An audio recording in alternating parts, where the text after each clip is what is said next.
Hello everybody, my name is David. Thank you for joining me this week for the question and answer video I do every single Monday. Those of you who are new here and joining us today, thank you, welcome. I'm a life coach and I'm trying to assist people in healing from different kinds of trauma, mostly emotional trauma.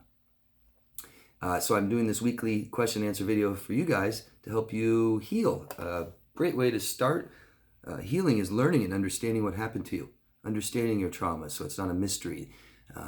Things we don't understand that hurt us and traumatize us causes shame. Major part of healing from it is understanding it, that you're not a bad person. And learning and understanding all of your trauma can help you do that. So please, I encourage all of you to ask questions. Ask me anything you want. Doesn't matter if it's too personal, I'll tell you. I want to answer everybody's questions. If I ever miss one of your questions, please ask me again. It's not on purpose. Accidents happen and I make mistakes.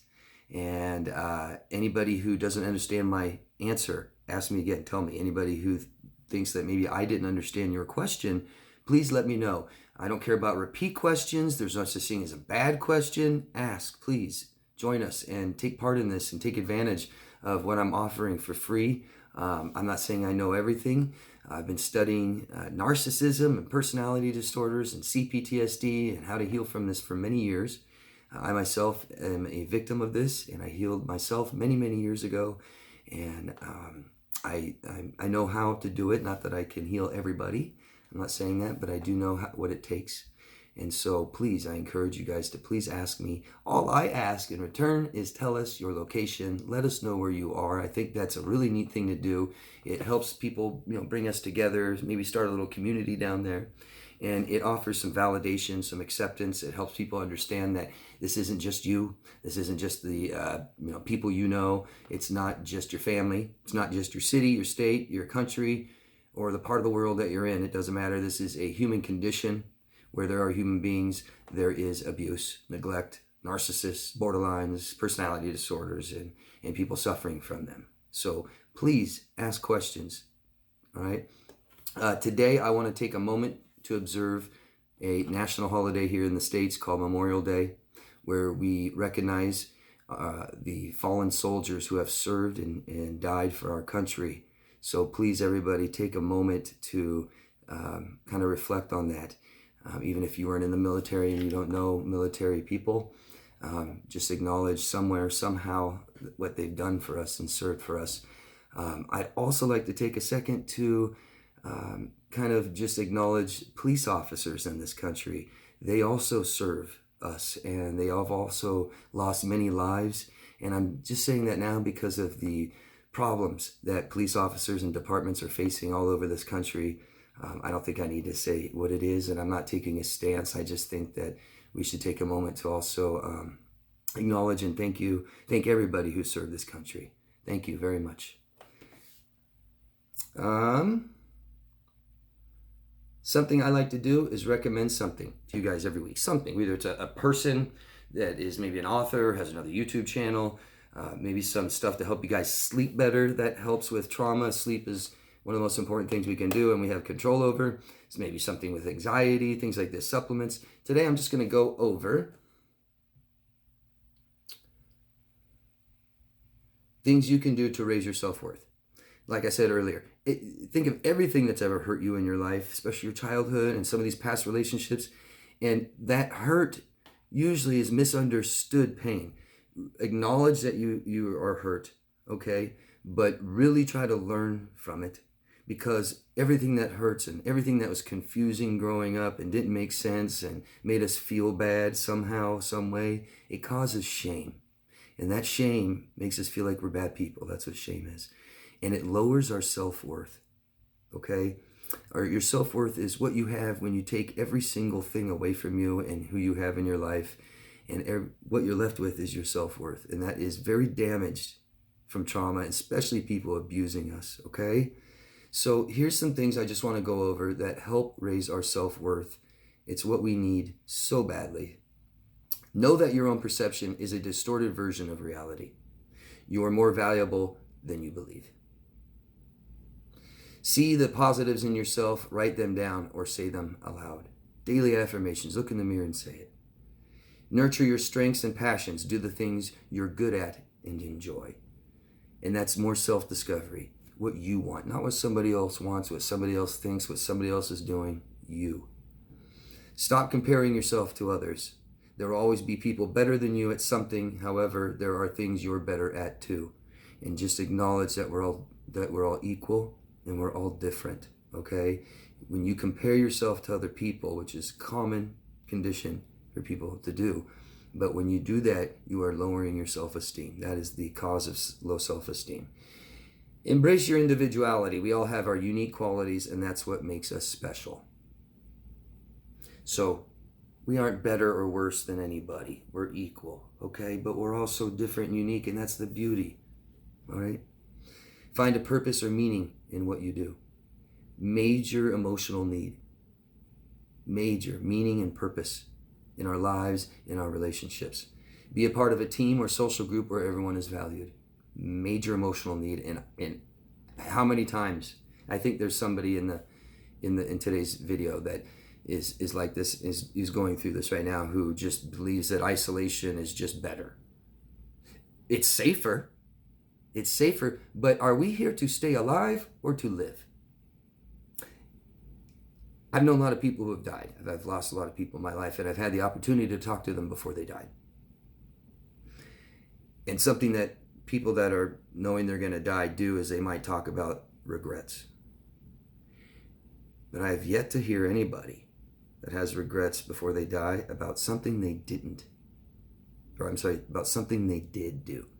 You know, I wish I didn't do this. I wish I didn't do that. What they are things that I didn't do.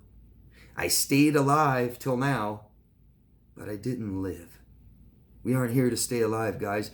And I'm telling you right now, as a species, human beings, we aren't here today because all we cared about was staying alive. Staying alive is about meeting your physical needs, and even in children, emotional needs are more important. There's no point in staying alive if you're all by yourself and you have nobody.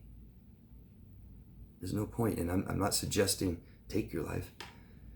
I'm suggesting live your life, okay? Let go of perfection. Love yourself in your entirety, imperfections and all. Mistakes and failures. One of the most common things I see people who suffer from trauma is just beat themselves up over making a mistake. You know, to learn acceptance in this world, to accept other people, it is so enlightening, and it's so healthy, and you'll get so far in life by doing this. But my gosh, judging ourselves, I mean, wow. We are all we have to protect us. Literally. All you have to protect you is you. Don't be hard on yourself. My gosh. Love yourself unconditionally. That means you're allowed to make as many mistakes as you need to grow, to live, to learn, to heal, okay? If other people can make mistakes, so can you. And we hold ourselves by the same standards, okay? Accept that you can't please everyone. There will always be critical people, and you can't control that. It's usually a reflection of them rather than you. Acceptance. Acceptance is one of the major things you guys can heal from by using it as a tool to heal. Accepting other people for who they are and not trying to change them, right? The narcissist, we wanted to help them and fix them. We wanted to change them instead of just accepting they're a narcissist, that they have different values and different beliefs and different wants and different needs. And we just accept that. And when you accept that, then you make a correct decision whether you want them in your life or not. Because if I say, because really, if we can change people, I can change anybody. I can allow anyone in my life and change them into who I want them to be. And we can, okay? And the quicker we accept that and understand, we make much better decisions, right? And we go look for people that meet our standards instead of try to find people that don't meet our standards and change them, okay? Help someone or volunteer. Make a difference to others. And the best help is the one that goes unspoken. I cannot tell you how many times I've seen people on their Facebook page brag about how much they help somebody. You've totally lost the point.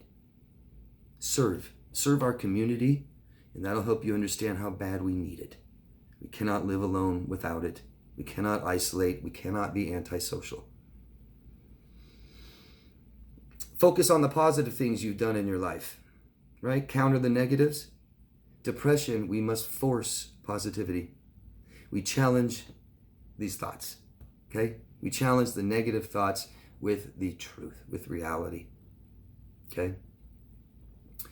Oh, and the next one is get a reality check. Talk to friends or family who see your good qualities. Challenge your negative self-talk. Replace negative thoughts with positive ones. Just said that. Use affirmations that work for you. Example, I deserve the best, or I am worthy. Get professional help if you need it. You're not alone, and there is support available. And what a stigma that can be, isn't it? How about we all need help in our lives? All of us, at some time, at some point. Okay, because we don't all know everything. We all can't do everything, and we can't succeed at everything by ourselves. So there is everyone at some point in our lives need help. And if you need help, get it, ask for it. It's about being responsible. If you don't get help and you need it, you don't fix your problem. And it continues and continues and continues. And whether that's in your relationships or completely isolating and being alone for the rest of your life, okay? I will put the link to this in the description box down below if anybody's interested and wants to check it out or read more about it. All right, let's get into the questions. There's not a whole lot of questions this week. I think it's the holiday weekend. I'm not sure, but that's fine. Maybe I can squeeze all this into one video this week. Bronson from Wisconsin. I love that. Going through last court with my ex-narc borderline, she tried saying in a new report, all the stuff she did to me, I did to her. Amazing, isn't it? Where have we heard that before? I screenshot all her messages and emails, sent them to my lawyer, proved she is the worst liar, and had everyone feeling sorry for now. Everyone knows the truth about the narc. The charges are getting dropped. David, I've been watching your videos ever since the horrible breakup. You have helped me so much. I recommend people to your channel every time I hear of something going through the narc abuse. Thank you for everything. Thank you, Bronson from Wisconsin. Thank you very much, and that's great. Good job.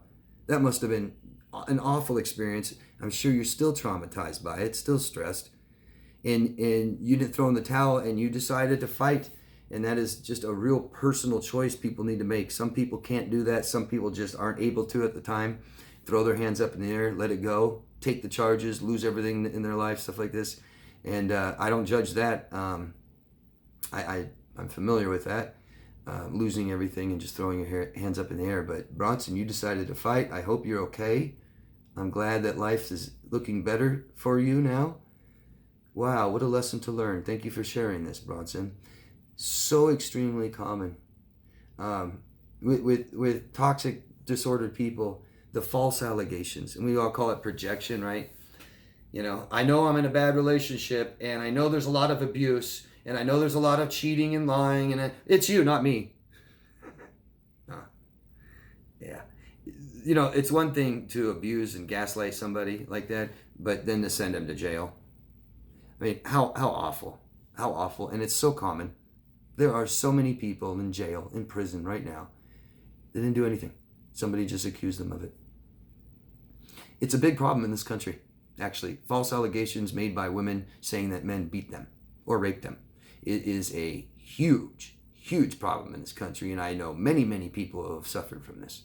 Many, many people.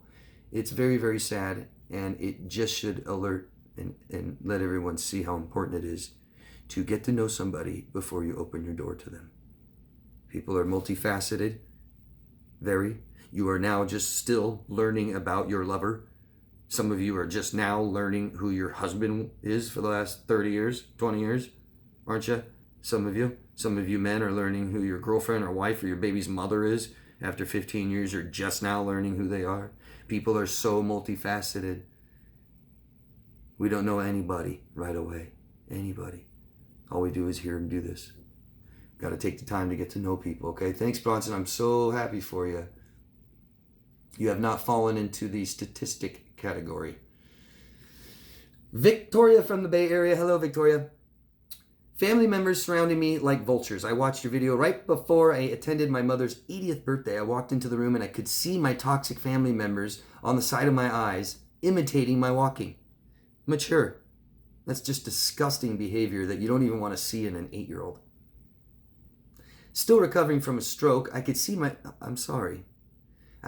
mother at the end of the room. Gave her a kiss, turned around to be told, "We were just playing with you." I immediately said, "No, thank you." David, I can't tell you how good it felt to handle this with class in front of my mother. Other people in the room saw what was going on and immediately handled it for me. I can't thank you enough for your advice. I get to enjoy my mother's birthday. Good to hear, Victoria. I hope your mother has many more. I smile because that, for those of you who don't know, that's my boundary. That's my boundary saying, "No, thank you." Can I have $1? No, thank you. Can you help me? No, thank you. Can I come over? No, thank you. Can you tell me what? No, thank you. Can you give me? No, thank you. It's beautiful. It really is. It really catches the biggest manipulators. It really catches them off guard. Think about it. I started using this. I had a big problem. I worked downtown once in my job. I had a job downtown.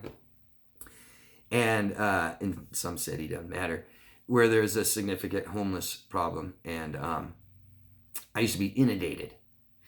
I'd have the quarter guy, "Hey, spare a quarter." I'd have the dollar guy, "You have $1." I had the other guy, "Hey, you got 55 cents. Can you have money? Can I have some money? Can I have some money?" And oh boy, I was really young. And I felt, here you go, here you go, here you go, here. I felt like, Al Bundy. Here you go, here you go, here you go, here. And it didn't matter if I could afford it or not. It just killed me because I didn't want to do it. Not that I don't want to help people, but come on, man. Come on. I think I was really young. It was one of my first jobs. I was 15. And it really showed me how hard it is for me to say no to people. And it continued. I mean, I had a truck for a while. I helped everybody move. I had, a big house and everybody stayed there. And, I made more money than everybody. I paid for everybody. I mean, I couldn't say no. And so I started with that. No, thank you. And it is just hilarious. You have somebody, "Hey man, can I have $1? No, thank you." And they're just all, "Huh? No, thank you." Yeah. And the beautiful part about this, Victoria, and you kind of said to yourself how you were in front of your mother. Your mother got to see how you handled it. But Victoria, the reason it felt good is because you stayed true to you. You stayed true to who you are. And I'm not claiming I know you. But the fact that you did something healthy and it feels so good shows me that's who you are. That's important to you. You stayed respectful. You communicated. You were nice, And no matter what people were doing to you, it didn't faze Victoria. Victoria stayed who she is. Stayed true to yourself, and you didn't compromise what you value by being disrespectful. You didn't compromise what you need or want by doing what they want to make them happy and never getting what you. It's just perfect, Victoria. And all that matters is how it feels, and I hope it feels really good. If that was difficult, it's very common for people learning boundaries. It becomes awkward, uncomfortable, scary, but it gets easier, right? When we're doing things the right way, it gets easier, and the rest of our life tends to fall into place. It starts right here. Good job, Victoria. Thank you for sharing that for us. Okay. Emily from Latvia. Hi, Emily. Thank you so much for making this video. I just wanted to share my experience. I lived with covert narcissist for 12 years, currently 13 months no contact. I feel like dating again. I made a profile on a dating site, and my ex-narcissist contacted me via this dating site. Amazing. I had to delete my account. I just cannot believe this, that he tries to reach out to me via dating site. Well, he wants to date you. I said, go on a date. I'm sorry. I'm making fun of it. I would imagine that was extremely stressful, disappointing, frustrating, and many more. I'm so sorry. I really am. I mean, and I already can't stand, I'm totally anti-dating sites. I know most of you know that. And I'm not going to sit here and say, I told you so. I'm saying that is awful. I'm sorry. I do not recommend dating sites. They are full of everyone that is toxic, manipulative, and has no idea how to date or have a relationship. I'm not saying everyone on there. I'm saying everybody in the world that is toxic, manipulative, predatorial, doesn't know how to date, unhealthy, failed relationships, divorces, marriage, all of that, they're on dating sites. So if you think you have a hard time in the real world, right, in your country, if you think you have a hard time finding healthy people in person, organically, if you haven't, try a dating site. I have just heard disaster after disaster. I've never heard a good story. The only good story I've heard is, I just met someone who's really great. And guess where that turns out?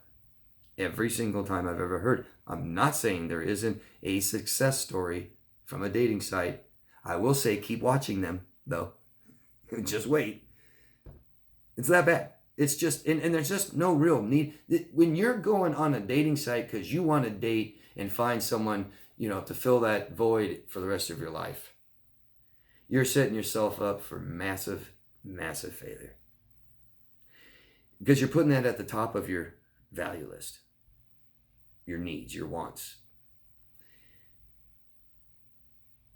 Just a recommendation, I even said it here, maybe try exploring your self-interest and pursuing them. Maybe you will meet someone organically with shared interest, and it's not just to date. It's awful. Dating sites are awful. I could go on and on and on, and I have in videos. But here we are trying to judge who somebody is. When we meet them, are they good? Are they bad? Right, that's what we do. But are they healthy or unhealthy? Are they telling me the truth, lying to me? What's about this person? And we're doing it through like emails and text messages at first. And you're not going to get a read on somebody very well. Okay? And we start getting this false sense of security, false trust, right? They tell me they've been through it too. I love that one. Right. Oh, I met somebody and I know they're the right one because they've been through all traumatic, bad, abusive, neglectful, toxic relationships. They've had them all too. Oh, great. So you have two people who've never had a successful relationship, been totally abused and neglected and traumatized, and now they're going to get together because they're both good people. Well, you're soon going to learn that it takes a lot more than just being a good person to have a successful relationship. Good isn't much of a criteria for a healthy, functional, loving relationship. Good is judgmental, right? They're good, they're bad. Never works.